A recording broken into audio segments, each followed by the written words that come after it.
성가대 찬양 은혜 받으면 예배가 성공합니다. 저는 은혜 받았습니다. 할렐루야.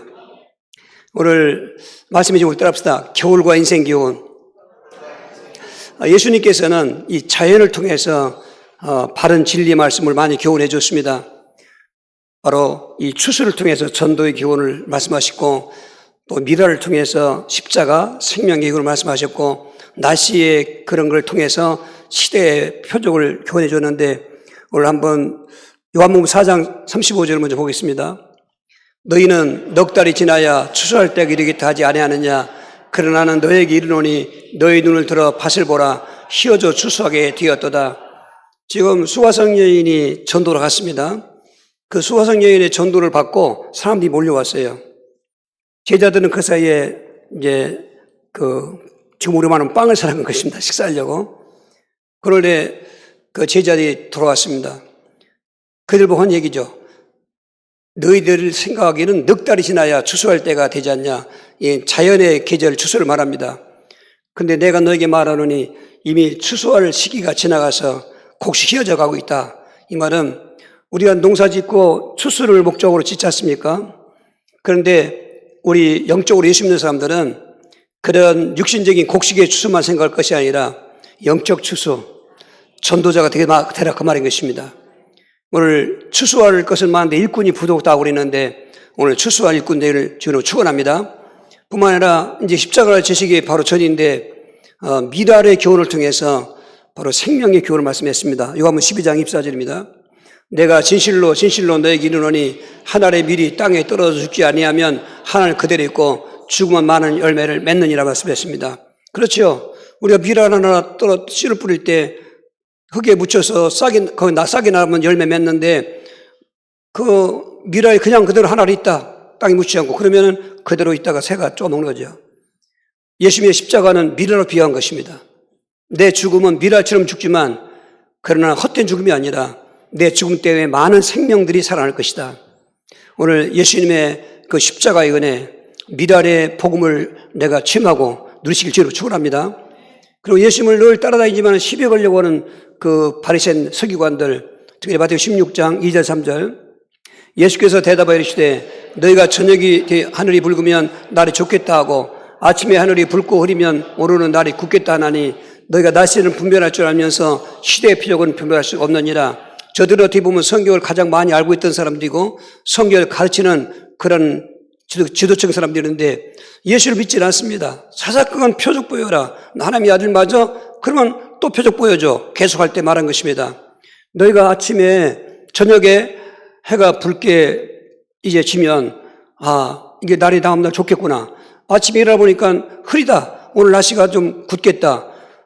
지금은 우리 기상청에서 잘 예보하지 않습니까? 그렇게 안 해도 그런 날씨를 보면서 그 좋다 굳다 하는 것도 얘기하는 건데 너희는 왜 그런 걸 잘 분별하면서 시대의 표적은 분별하지 못하느냐. 예수님은 이 땅에 시대의 표적으로 오신 것입니다.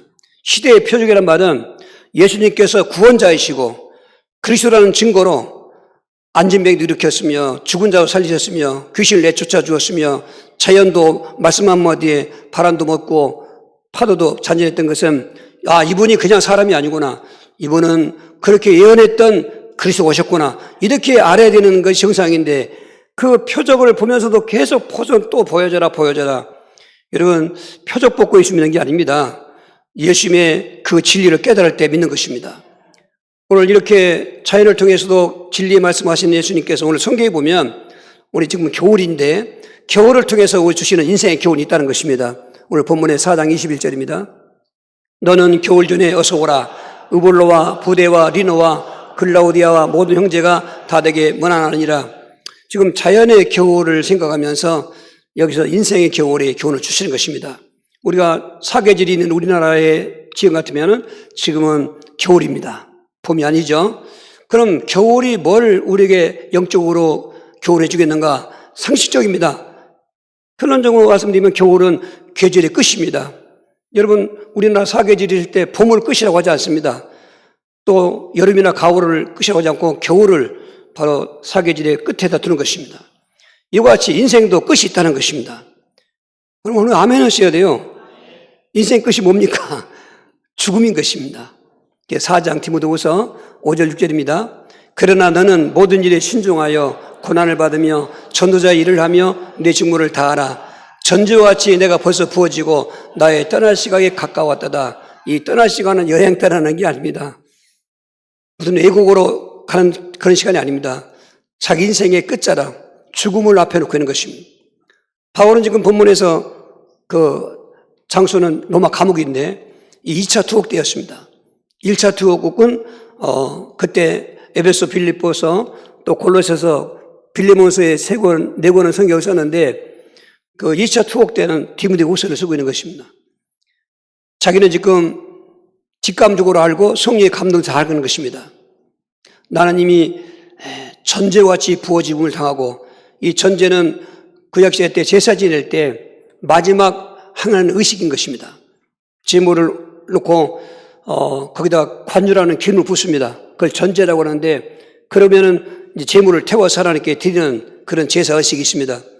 그거를 연상하면서 나는 이미 죽음의 준비가 끝나서 전제와 같이 부음을 받았다. 내가 떠날 기약이 가까웠다. 이제 죽음을 말하는 것입니다.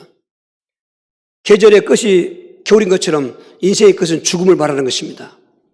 죽음은 창세기 3장 19절에 태어날 때부터 타락한 인간에게는 운명적인 것입니다. 넌 흙에서 와서 있는 거 돌아가라는 것입니다. 저와 여러분도 다 죽는 날이 있는 것입니다. 아멘을 크게 하셔야 됩니다. 그래야 죽음의 은혜를 받게 되는 것입니다. 죽음이 좋은 건 아니지 않습니까? 우리가 느낄 때. 근데 이 죽음은 누구든지 당한다는 것입니다. 로마서 5장 12절에 한 사람이 죄를 범함으로 죄가 세상에 들어왔고 또 사망이 들어왔나니 이와 같이 모든 사람이 죄를 범하였으므로 사망도 모든 사람이 이루었다는 것은 인간의 대표성이 있는 아담과 하와가 범죄한 것 때문에 저와 여러분도 운명적으로 죄인이고 죄값으로 죽어야 되는 이 보편적인 죽음은 아무도 피하지 않습니다. 모두가 다 죽게 되는 것입니다. 그의 죽음은 순서가 없어요. 흔히 말하기를 노인이 먼저 돌아가시고 젊은 사람이 나중에 죽어야 되는데 그런 것이 다수지만 그렇지 않을 수 있습니다. 젊은 사람이 먼저 죽는 것도 있고 자식이 먼저 죽는 것도 있고 순서가 없어요. 왜냐하면 너의 생명은 아침에 보이던 안개 같다고 그래서 누구에게 안개같이 먼저 걷어지면 죽는 것입니다. 이러한 죽음의 끝자락에는 끝나는 것이 아닙니다. 히브리 9장 27절에 한 번 죽는 것은 사람에게 정한 사실이요 후에는 심판이 있다는 것입니다. 인생의 끝자락, 죽음의 끝에는 죽을 끝나는 것이 아니라 심판인데 이 심판은 바로 불신죄에 대한 심판. 죄에 대하여라면 너희가 나를 믿지 아니하며 그 죄 때문에 심판받고 지옥 가는 것입니다. 이 죽음도 모양이 참 천대만상이죠. 죽음의 첫 번째 죽음은 타살이었습니다. 그것도 남이 아닌 형한테 맞아 죽는 이 아벨의 죽음. 억울한 죽음이었죠. 억울한 죽음은 하나님이 보상해 주십니다. 아벨의 죽은 피가 호소한다고 했습니다. 오늘 많은 사람이 억울하게 죽는 사람이 있습니다. 보상해 준다는 거죠. 그리고 자살이 있습니다. 예수님의 제자였던 가룟유다가 사탄에게 잡히더니 자살했습니다. 오늘도 얼마나 많은 사람이 자살하고 죽습니까? 알고 보면 그게 다 사탄에게 쏘아서 잡혀서 그런 것입니다. 여러분 자살 충동은 있을 수 있습니다. 인생의 죽음의 그 여정으로 가기 때문에 자기가 생활이 힘들면 아이고 빨리 죽었으면 좋겠다. 죽으면 끝난 줄 알고 고통은 끝날 줄 모르지만 더 큰 고통이 다가오는 것입니다. 지옥의 고통인 것입니다. 절대로 자살 충동 후 예수에서 결박해야 되는 것입니다. 죽고 싶다는 말로 자꾸 말해도 안 됩니다. 그 말을 사탄이 가지고 하나님 앞에 직구하는 것입니다. 저 사람 좀 묵묵히 누구누구인데 맨날 죽고 싶다고 하네요. 민수기 14장 28절에 하나님이 너희들이 한 말이 내 귀에 들은 대로 한다고 하지 않았습니까? 사탄도 말씀 갖고 우리를 참소하는 것입니다. 그러니까 빨리 회개하셔야 됩니다. 아이고 죽고 싶다는 분까지 아이고 하나님 내가 잘못했습니다. 나 이거 지워주십시오. 회개하면 되는 것입니다. 그런가 하면 고독사가 또 요즘에 굉장히 대세를 이루고 있습니다. 일본도 고독사가 그래서 사람이 죽었는데 언제 죽은지 몰라요. 냄새가 이 사람이 썩어서 냄새나는 거 보니까 문 열고 그러니까 죽었다는 거. 우리 주변에도 고독사가 지금 많습니다. 그런가 하면은 어떤 천재지변 뭐 지진이 일어났다든지 뭐 태풍에 죽는 사람도 있고 홍수에 죽는 사람도 있고 또 겨울에 얼어 죽는 사람이 있을 것입니다. 이런 재앙의 죽음이 있습니다. 그런가 하면은 전쟁에 대한 죽음 때문에 있습니다. 근대사회에서 1차 세계대전에 4,000여 명이 죽었습니다. 2차 대전은 7,300여 명만이 죽었습니다. 거기에 숫자 안 들어온 사람 많이 쓴 것입니다. 그러니까 막 때려 죽는 것입니다. 그런데 이러한 죽음도 있는데 행복한 죽음도 있습니다. 바로 믿음으로 죽는 것입니다. 믿음 아래 죽는 죽음. 사도행 7장 55절 56절입니다. 스데반이 성령 충만하여 하늘을 우러러 주목하여 하나님의 영광과 및 예수께서 하나님 우편에 서신 것을 보고 말하되 보라 하늘이 열리고 인자가 하나님 우편에 서신 것을 보노라는데, 그리고는 59절 60절에 그 영혼을 하나님께 부탁하고 죽는, 저와 여러분도 한번 죽는 것은 정하사시니까 인생에도 죽는데, 우리는 그런 앞에 있는 불행한 죽음이 아니라 저 스데반 안식사처럼 죽을 때 천국을 보고 죽고 예수님을 보고 죽고 지금 죽음의 순간에 행복해야 돼요. 근데 예수 믿는 성도들의 죽음을 보니까 그걸 느낄 수 있더라고요. 어떤 분은 그렇게 말하고 나서 이틀 뒤에 이제 하나님께서 부르셨는데 마지막 문병을 한 거죠. 제가 연세 세바나수에 갔는데 그때도 갈 길 간 게 아닙니다. 정말 잃을 수 없는 그런 분인데 그런 그 죽을 병에 걸린 것입니다. 혈압암이라는 것이 들린 건데, 그래서 이제 그동안 많이 투병 생활했죠. 병원을 간다고 하니까 아니 목사님 진단 결과가 좋게 나와서 이제는 그냥 그 지방에 가서 관리하랍니다. 수술한 뒤였습니다. 그래서 뭐 이틀 뒤면 온다니까 그러고 있었는데 왠지 기도할 때 불안한 거예요, 이게. 나도 모르게 그런 건 여러 번 내가 느꼈기 때문에 저를 막 끌고 가는 겁니다. 사모님은 아니 온다는데 왜 가려고 하냐. 아니 왜 불안하다 이 말이야. 저는 서울 지리를 내가 착하고 가는 게 쉽지 않습니다. 큰 길은 대강 알지만. 그래서 어쨌든 갔더니 자고 있더라고요. 자고 있는데 이제 우리가 온 곳이 느껴졌는지 불시 깨요. 아주 방새가요. 그러면서 목사님 천사들이 제게 왔어요. 그래. 천사가 왔다는 거예요. 그러면서 아주 기쁘게 대화 나눴어요. 그리고 좀 있으면 우리 남편 목사 오실 텐데 보고 가시려니까. 그리고 이제 저는 시간 때문에 왔습니다. 그리고 이틀 뒤에 사실은 천안 옮긴 게 아니라 거기서 운명했어요. 그때 만약에 문화를 못 갔더라면 그 마지막 죽음도 못 볼 뻔했구나. 왜? 명문교회 1호 신자였거든요. 잊을 수가 없죠. 침례 첫 번째 심리고요. 가슴에 지금 있습니다. 근데 그의 죽음이 안타까운 죽음은 맞습니다. 그런데 그렇게 평안한 거예요, 이게. 여기서 인생의 죽음 맞을 때 불신자로 여러분 기준 삼으면 안 돼요. 영적으로 기준 삼아야 돼요. 돌에 맞아 죽는 스데반이 무슨 행복하냐고요. 믿음으로 접근해야 됩니다. 죽음은 끝자락에 심판이 있는데 이미 스데반 집사님은 복음 전하다가 돌에 맞아 죽지만은 천국을 보는 것입니다. 하나님 보호자를 보는 것입니다. 예수를 보고 있는 것입니다. 그러니 돌에 맞는 아픔은 아무것도 아니에요. 그 영광이 얼마나 황홀한지. 보라 하늘이 열리고 하나님 보호자가 보이고 예수님 우편에 서 계시더라 그랬단 말이에요. 그리고 자기를 돌 던지는 자를 향해서 하나님 기도합니다. 저들을 사하여 주시옵소서. 예수님 기도처럼 하지 않습니까? 그 죽음, 인생의 끝자락에 죽음은 반드시 있는데 그러나 행복한 죽음, 이게 인생 겨울을 맞는 성도들에게 주는 교훈인 것입니다. 죽은 자연의 겨울입니다. 우리 인생의 겨울은 죽음이 있다는 것입니다. 죽음을 늘 생각하고 살라 그 말이 아니지만은 죽음이 어느 때와도 우리는 불안하거나 두렵지 않습니다. 정말 예수 믿고 구원받은 성도는 어린이든지 청년이든지 노이든지 올바른 복음 안에 있으면은 그게 두렵지 않다 그 말인 것입니다. 오늘 그리스도 예수 안에서 인생은 죽지만은 행복한 죽음도 우리에게 있는 걸 믿으시고 할렐루야로 승리하시길 주로 축원합니다. 두 번째는 우리 다 아는 상식적인 얘기니까 겨울은 춥지 않습니까? 그 인생도 춥다는 것입니다. 예수 믿어도 인생 때는 춥다는 것입니다. 오늘 4장 9절 10절과 13절입니다. 너는 어서 속히 내게로 오라. 대만은 세상을 사랑하여 나를 버리고 데살령으로 갔고 그레스게는 갈라디아로 디도는 달마디아로 갔고 대가 올 때에 내가 드로와 가부의 집에 둔 겉옷을 가지고 오고 또 책은 특별히 가죽 종이에 쓴 것을 가져오라. 감방이 있으니까 춥잖아요. 겨울인 다가오고 있고 추운 것입니다. 더군다나 자기에게 오른팔처럼 누이고 왼팔처럼 여겼던 대마 같은 사람도 세상을 사랑해서 나를 떠났다는 것입니다. 그 배신감, 배은의 추위는 영하 20도, 30도 그런 계절의 추위하고 비교할 수 없습니다. 자기 옆에는 그동안 얼마나 많은 수많은 사람이 있었는데 지금 감방에서 죽을 날이 지금 눈앞에 다가오고 있는데 보니까 다 떠나가고 누가만 옆에 있다는 것입니다. 누가가 참 좋은 사람입니다.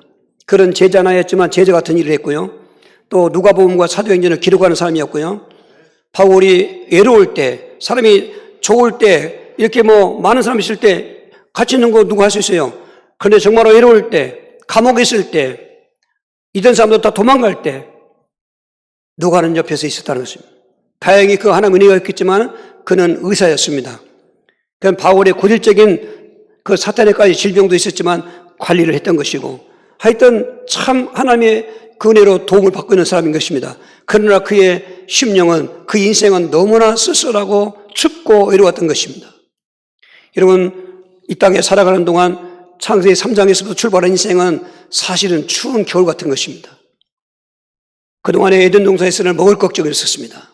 무슨 질병도 없었지 않습니까? 죽음도 없지 않습니까? 그런데 세상을 쫓겨나 보니까 당장 이마에서 땀이 흐르도록 먹을 것을 위해서 수고해야만 먹을 것인 것입니다. 얼마나 지금 생존경쟁이 치열합니까? 먹고 먹기는 그런 싸움 아니겠습니까? 그 먹는 것 때문에 얼마나 지금 사람들이 싸우고 있습니까? 그것 때문에 불행한 것입니까?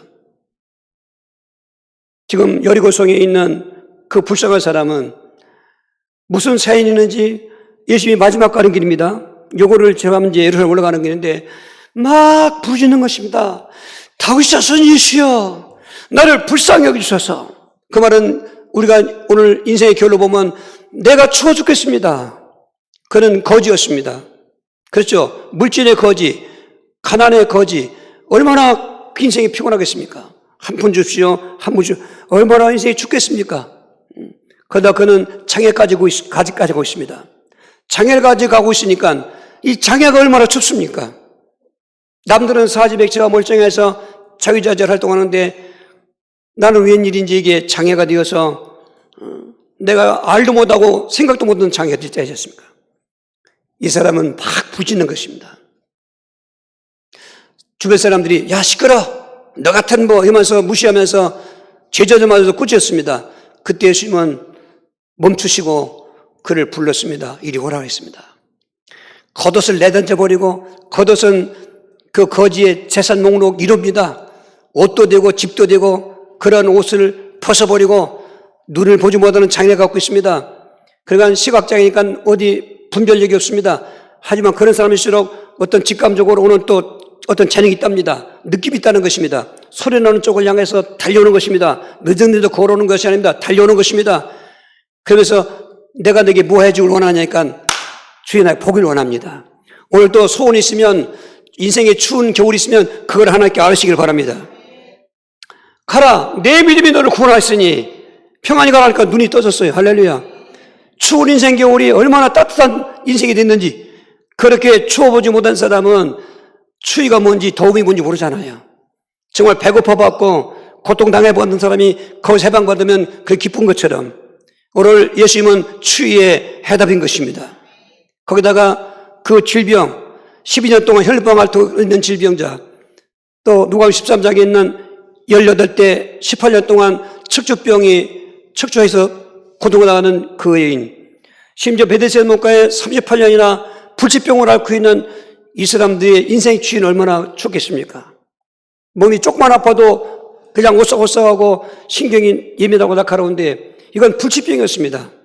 혈로 근원이 그냥 줄줄, 피는 혈관에 있을 때 생명이지만 혈관을 나온 데부터는 피는 비린내 나고 아주 고약한 악취가 나는 피가 되는 거 많은 것입니다. 그거를 먹어도 약도 없고 의원에게 가도 허비만 있는 재산도 다 허비하고 병원도 중요하던 차, 아무도 그 혈루병의 치유자의 추위를 해결할 수가 없습니다.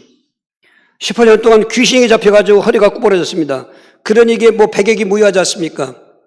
또 말씀드린 베데스다 목가에 있는 그런 불치병 환자도 가끔씩 천사가 내려와서 그 연못을 휘젓으면 제일 먼저 드러난 사람이 고침받는 그런 자비의 뜻이 있는 베데스다 연못인데 자기보다 먼저 받은 사람 때문에 번번이 기회를 놓고 있는 이들은 그 질병의 추위에 답이 없던 사람들이었는데 예수님 만나서 예수님께서 그 혈루병자에게 그때 믿음입니다. 믿음 치유. 오늘도 믿음으로 예배드시기 바라고, 믿음으로 기도하시기 바라고, 믿음에 맺힌 인생의 한을 풀어보시기 바랍니다.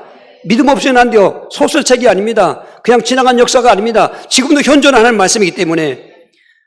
그 여자는 사람 만나러, 예수 만나러 왔더니 너무 사람 많아서 만나지 못하니까 이쯤 되면 절망하고 가야 되는데 가지 아니하고, 오히려 내가 예수님 만나지 못해도, 내가 예수님의 몸에 손만 대도 병이 낫겠다는 믿음 가지고, 그때 염증 체면이 없지 않습니까? 비비고 하다가 예수님의 옷에 손을 대는 순간 전기 감전되는 사람처럼 혈류근이 말랐습니다.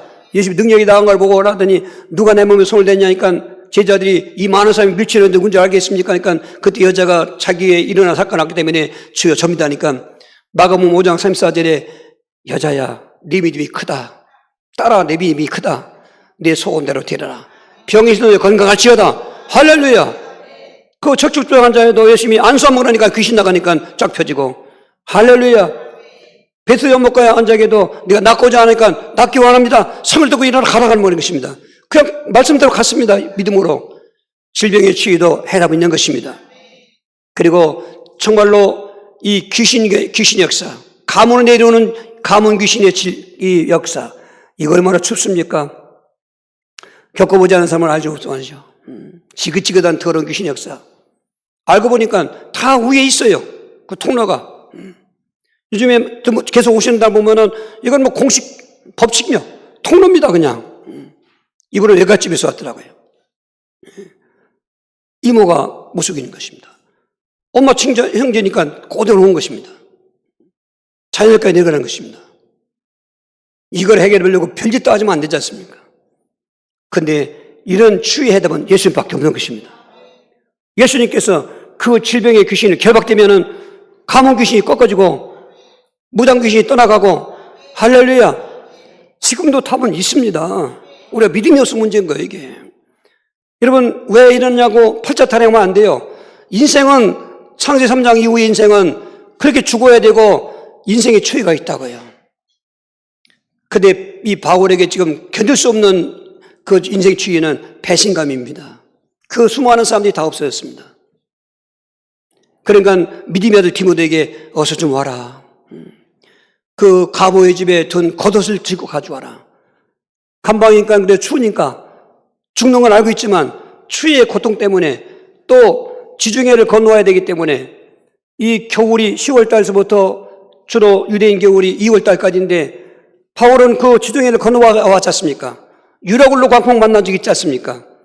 그러니까 지금 말하면 소아시아에 있는 그 디모데에게 빨리 와라. 겨울이 오기 전에 와라. 겨울이 오면 겨울바다를 못 이긴다. 나도 춥다, 이 감옥에서. 그러니까 네가 올 때 꼭 겉옷을 가지고 와라. 그리고 성경책을 또 갖고 와라. 이렇게 말씀하는 거죠. 오늘 그 앞에 브리스가 아굴라 및 오네시모 이런 에라스도 이런 믿음의 사람들을 가지고 문안 인사했습니다. 이게 다 준비하는 인사인 것입니다.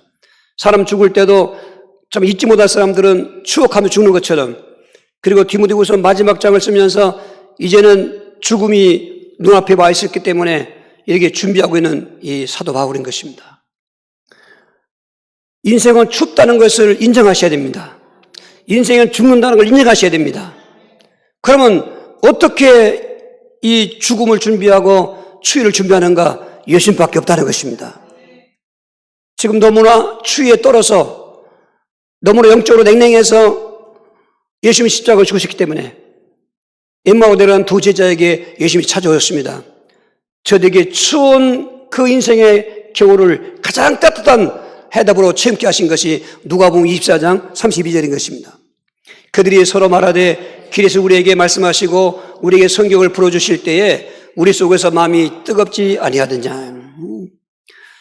저들은 12제자는 아니었고 그 제자라고 했기 때문에 70명 중에 속한 그런 제자들이었습니다. 두 사람이 예루살렘에서 예수님이 십자가에 무참하게 죽임당하는 걸 보더니 그건 상상도 못했거든. 그러니까 우리 믿음의 방향이나 목적을 올바로 잡으라는 거죠. 저들은 예수님을 따라다닐 때 참 고향도 버리고 직업도 버리고 나온 사람들입니다.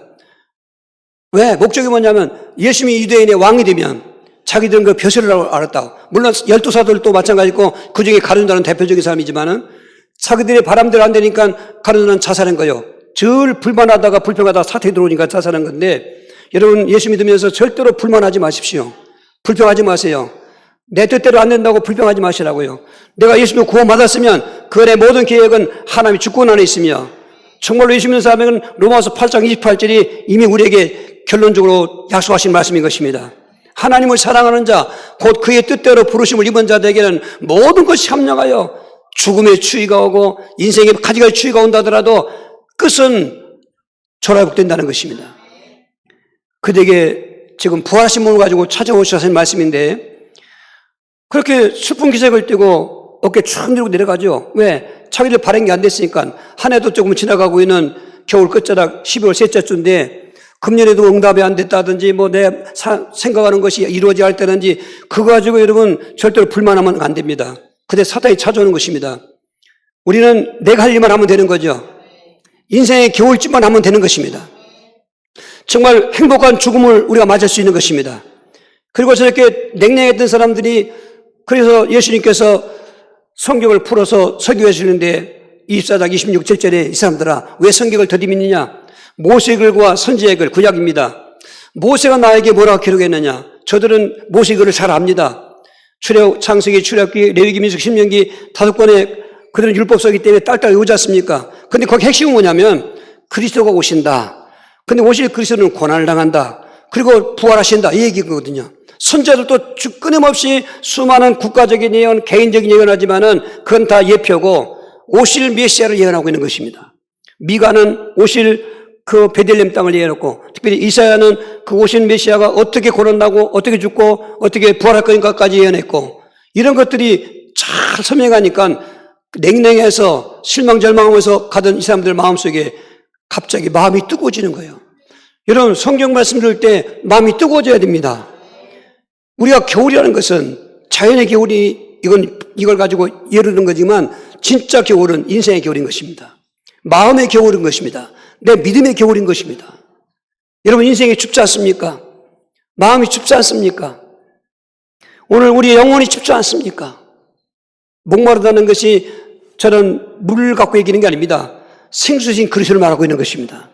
예수 믿는 사람들은 영적인 비밀과 교훈을 깨달아야 되는 것입니다. 그렇게 자세하게 그리스도에서 고난과 죽으심과 부활을 얘기하니까 저들 마음이 뜨거워진 거죠. 저들은 내려가지 않았습니다. 올라갔습니다. 바로 인생의 추운 겨울 준비는 예수 믿는 것입니다. 죽음 앞에 있는 인생도 예수 믿는 것입니다. 나는 부활이요 생명이니 나를 믿는 자는 죽어 살겠고 무릇 살아서 나를 믿는 자는 영원히 죽지 아니하리라 했습니다. 그 예수께서는 심판주기 때문에 그 예수 믿으면 우리는 심판에 이르지 않냐고, 오히려 심판은 그분 옆에서 그 배경이 되어주는 그런 권세자가 되게 되는 것입니다. 중요한 것은 이 겨울 준비인 것입니다. 겨울 준비.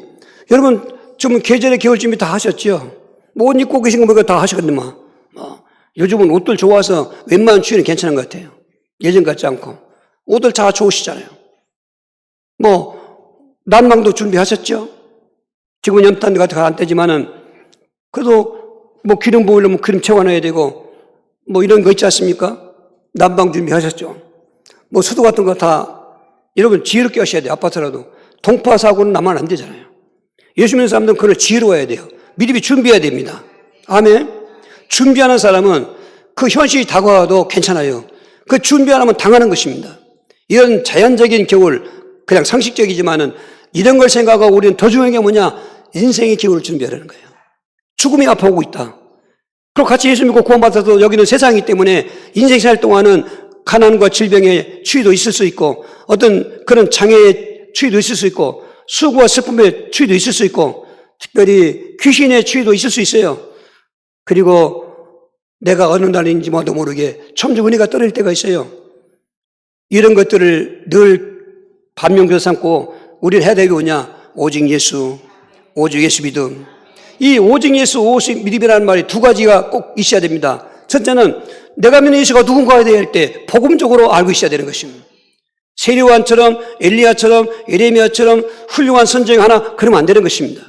주는 그리스도시요 살아계신 하나님 아들이십니다 할 때 그리스도라는 의미를 잘 알고 선지자요 제사장의 왕인 알고 선지자는 함 떠난 자를 하나님 만나게 하고 제사장은 죄인의 죄를 속죄하고 왕은 마귀 해방시키는 왕인 걸 알아야 됩니다. 왜 인생이 죽음이 왔습니까? 왜 인생이 이렇게 춥습니까? 그 원인이 창세기 3장 아니겠습니까? 선악과를 먹은 불신죄요, 죄지군의 하나님을 떠난 영적 사망이요, 그러니까 사탄에게 잡힌 거 아니겠습니까? 이 세 가지가 인생의 겨울을 만들어낸 것입니다. 어떻게 보면 자연의 겨울도 그래서 온 것입니다. 에덴 동산은 무슨 겨울 여름이 없습니다. 항상 사람이 살기에 적정 온도, 적정 기후, 적정 환경이 있던 것입니다. 그런데 쫓겨나니까 세상에 와보니까 가지가지 풍파도 많고 계절의 자연의 재앙도 있고 그런 것입니다. 그러니까 그 자연적인 겨울이나 인생의 겨울이 온 근본 원인을 알고 그걸 해결하면은 모든 겨울은 준비가 되는 것입니다. 그 첫 번째가 예수를 믿는 건데 그렇게 그리스도로 알고 하나님의 아들로 믿어서 영접을 해야 되는 것입니다. 아멘. 여기 다 아멘이십니까? 이거 확인하고 하셔야 돼요. 왜? 지금 교회 다니고 있으면서도 알고 보면 그 믿음이 없어요. 이게 믿음이 아닌 거예요. 종교생활하는 거예요. 아, 우리 애가 잘 주일학교까지 잘 되겠는데 지금은 교회 안 되겠다고. 주일학교 때도 안 믿은 거예요. 지금 이거를 진단하고 되니까 오히려 귀신의 은신처가 교회랍니다. 교회 안에 있으면 교회는 귀신 같은 거 없으니까 우리가 안전하다. 아니, 귀신 은신처가 되면 되겠습니까? 귀신을 초전박살내야 되는 교회인데 이게 지금 우리가 갖고 있는 예수 믿어도 안 되는 거, 예수 믿어도 추위에 떨고 있는 게 뭔지가 여기 있는 것입니다. 믿음이 잘못됐습니다. 자, 이렇게 1차적인 믿음의 대상을 바로 알고 영접했다면 믿음 생활을 가야 되는 거예요. 믿음 생활은 그 행위인데요. 구원은 믿음으로 받지 않습니까? 이런 또 교리를 갖고 있는 것입니다. 얼마나 사탄이 교묘한 수수에 빠졌는지, 그리스도의 복음의 광채를 비치고 못하게 만들어놓고, 그래, 믿음 생활은 행위야. 예수 믿어서 그건 됐어. 행위는 그건 구원과 관계없어. 이렇게 나오는 거죠. 그런데요, 성경은 믿음과 행함을 나누지 않습니다. 순서만 믿음을 앞에 놓고 뒤에 행함을 갖춰놨지, 믿음의 조상 아브라함 얘기를 믿음의 그 사전이라고 말한 것처럼 야고보서 2장 21절, 24절에 또 25절, 26절에 두 사람을 예로 들었습니다. 우리 조상 아브라함이 믿음으로 의롭다함을 받았으나 믿음으로만은 아니었다. 그 아들 독자를 제대에 바칠 때 행함으로 의롭다함을 인정받았으니 진정한 믿음은 믿음 안에 행함이 같이 있어야 되는 것이다. 기생 라합이 정탐꾼을 숨겨줄 때 하나님을 믿었다. 그런데 정탐꾼들이 숨겨대니까 숨을 곳이 없는데 그 과부는 그 기생은 자기 목숨 담보 삼고 옥상 위에 숨겨놨다. 그리고 나서 그에게 이야기하기를 내가 당신을 이렇게 했으니까 당신도 우리 가정을 구원해라. 그러니까 너의 들창문에 빨간 그 천을 매달아놔라. 열흘송 들어올 때 그 깃발 달린 집은 망하지 않겠다. 나중에 그 기생 라합의 집은만 열흘송 다 망할 때 구원받았잖아요. 그러고 하시면서 2장 26절에 이와 같이 영혼 없는 몸이 죽은 것처럼 행함이 없는 믿음은 죽은 거라. 지금 예수를 철저까지 신앙 고백하고 예수 영접에서도 행함이 실패하면서 믿음이 죽어가는 사람이 많아. 그러니까 인생의 겨울을 이기지 못하는 거죠. 그러니까 불만이 오는 거죠. 그러니까 사태가 들어오는 거죠. 저는 그렇게 보고 있습니다. 믿음 생활은 행위로 끝나지 않습니다. 믿음의 증거인 것입니다. 내가 하나님을 믿기 때문에, 예수 믿기 때문에 예배 드리는 것입니다. 그리고 하나님과 대화하면서 기도하는 것입니다. 하나님과 늘 감사, 오늘 금년도 이렇게 감사하는 것입니다. 이러저러 감사 조건을 가지고 감사하는 것입니다.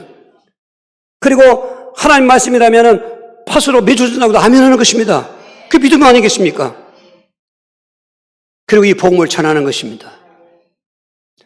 전도는 행함으로 끝나지 않습니다. 믿음이 있기 때문에 전도하는 것입니다. 전도를 안 하는 게 아니라 못하는 겁니다. 믿음이 없으니까 못하는 겁니다. 모든 것은 두리뭉실이 하지 않습니다. 세상 것도 물론 그렇지만은 영적인 사실은 확실합니다. 지금 두리뭉실하는 사람이 얼마나 많습니까?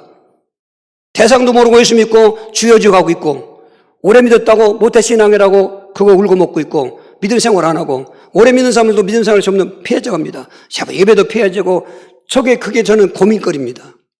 어째도 그런 예배를 피하고 있는가?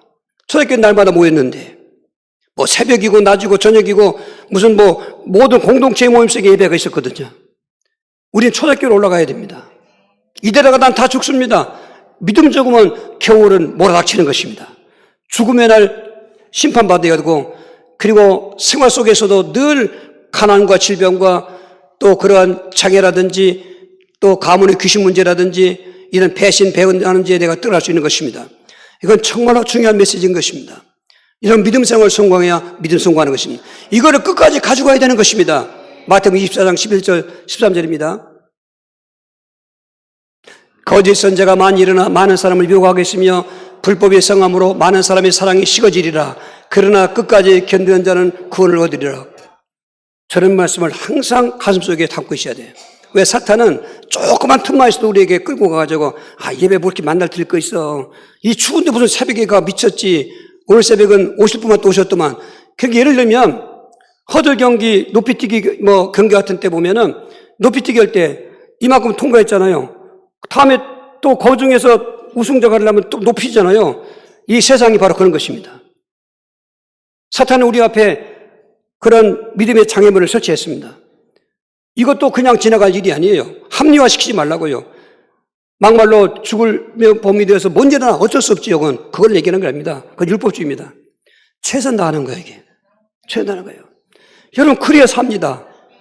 오늘 새벽에 온 분들 내가 잊을 수가 없어 다시 기도했습니다. 그리고 그분들에게 말씀드렸습니다. 우리 이대로 끝까지 갑시다. 여기 무슨 갖고 타협하지 맙시다. 나는 집을 샀습니다. 나는 밭을 샀습니다. 나는 소를 샀습니다. 난 장가 들었습니다. 그러지 말자 말이에요, 이게. 집보다 밭보다 소보다 장가보다 먼저 중요한 게 믿음이다, 그 말인 거예요, 이게. 타협하지 마십시오. 마귀가 타협거리를 갖다 주는 것입니다. 합리화시키는 것입니다. 사탄은 물러가야 되는 것입니다. 나는 오직 예수다. 아멘. 그렇다고 일상생활 하지 말란 말이 아니죠. 열심히 또 가정생활도 하고 직장생활도 하고 사회생활 하세요. 그러나 먼저는 뭡니까? 믿음 지키는 겁니다. 사탄은 우리 앞에 갖다 선택을 할 것입니다. 그거 하다 보면은 믿음 없어집니다. 여러분, 예배 회복하셔야 돼요. 믿음 생활 회복하셔야 돼요. 그래야 말세 때 이제 추운 겨울이 끝자락이 온단 말이에요. 그런데 예수님만이 내 죽음의 끝자락에 행복한 죽음을 주시고, 예수님만이 모든 환경 속에 추위 같은 겨울 같은 추위가 혹독해도 예수 안에 있으면 따뜻해지고 불타지고 황홀해지는 것입니다. 오직 예수. 그래서 복음성가에 우리 조영기 목사님이 작사하신 것 같이 한 것 같은데, 인생길 한번 1절과 3절만 부릅시다. 3절 부를 때 끝에 가서 아까 해놨다고 했지. 인생길을 험하고 마음 지쳐 살아갈 용기 없어질 때 너 홀로 좀 찬양 말합시다. 낙심치 말고 예수님 품으로 나오시오. 예수님은 나의 생명 믿음 소망 사랑 되시니 십자가 보혈 자비의 손길로 상처 입은 너를 고치시리. 어두운 밤 지나면 새날 오고 겨울이 가면 봄이 오듯 이 세상 슬픔이 지나고 나면 광명한 천국이 다가오네. 예수님은 나의 생명 믿음 소망 사랑 되시니 십자가 보혈 자비의 손길로 상처 입은 너를 고치시리. 할렐루야. 자, 이와 같이 겨울을 인정하시고 준비만 하신다면 그 남은 인생은 황홀할 수가 있어요. 우리 시간이 없으니까 6절, 7절, 8절을 그냥 같이 읽읍시다.